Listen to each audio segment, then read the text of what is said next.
DeFi and PoS. In recent years, various businesses related to the utilization of blockchain have emerged. Among them, the field that continues to be central is undoubtedly DeFi.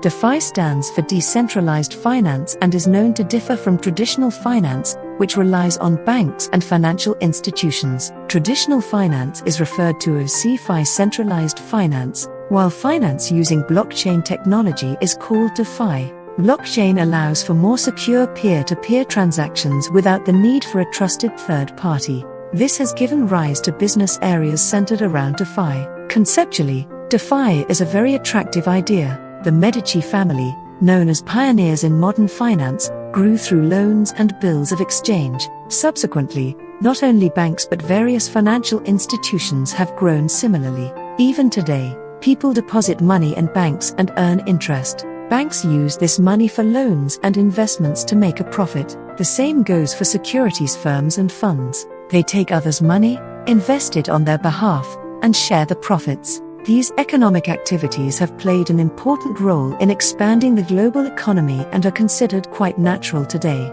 However, the problem is that there's no way to prevent the moral hazards of these institutions entirely. Financial businesses are regulated by national laws and systems to provide a minimum safety net. Still, as long as humans are involved, it's impossible to prevent corruption completely. It's been 15 years since the subprime mortgage crisis and the collapse of Lehman Brothers, which occurred in regulatory blind spots. Those who trusted and invested in these institutions became victims, and the US government issued dollars to bail them out. Ultimately, the consequences of individuals' and institutions' moral hazards and reckless investments were borne by everyone.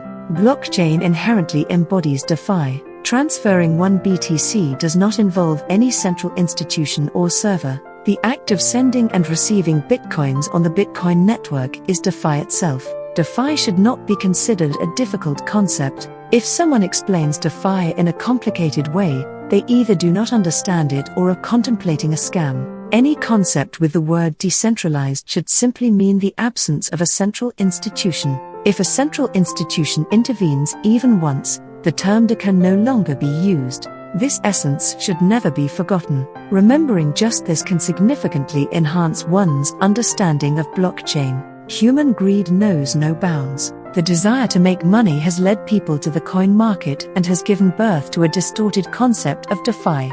Some DeFi companies advertise that they pay interest if you deposit cryptocurrency. They claim the system is very secure because it is based on smart contracts. Or they promote staking cryptocurrency on a PoS blockchain to earn high dividends and offer to stake on your behalf. This is laughable. It's hard to feel sympathy for those who fall for such schemes. Is dealing with cryptocurrency enough to be DeFi? Does including the word blockchain in a business item magically make it DeFi? Bitcoin emerged in the wake of the Lehman Brothers crisis, highlighting the distrust in central institutions. Yet, people are once again entrusting their cryptocurrencies to someone else. When asked, they commonly reply, "Isn't it safe because it uses blockchain? Or isn't it secure because of smart contracts?" I want to ask if they check the transaction records on the blockchain they use daily. I want to ask if they have personally reviewed the smart contract code to verify its security. The responses are always the same.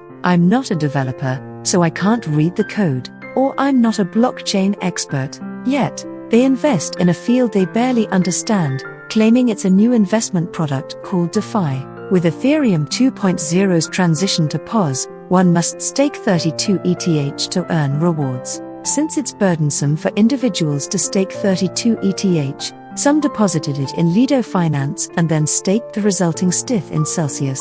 The outcome is obvious. Anyone with any sense should recognize certain truths from this scenario. The most distant and incompatible word with blockchain, DeFi, and decentralization is staking. Detecting the oddity of collecting cryptocurrencies somewhere again in a blockchain that promotes decentralization should be intuitive. PoS is merely a tool optimized for a similar form of finance with a different appearance from traditional finance. In a normal blockchain, the act of transferring cryptocurrencies itself is DeFi. A bit further, a platform enabling peer-to-peer finance by matching loans between individuals could be considered DeFi. However, misleadingly labeling a new market with merely different products, but applying the same CeFi knowledge as DeFi should be avoided. Bitcoin was created because of broken trust in the US government, yet 15 years later, people are repeating the same mistakes. It's like switching from a rickshaw to a car but still pushing the car from behind.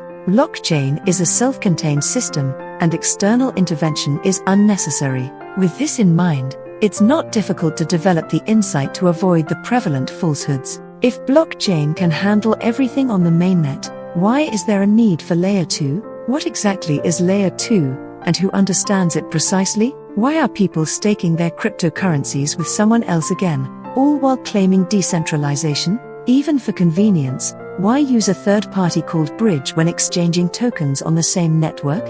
Are they truly trustworthy? Don't hide your ignorance behind the most irresponsible excuse, "I don't know much about it," especially when it comes to your assets. Actively seek to understand and take action to learn. Otherwise, if you suffer losses in the future, you are not a victim.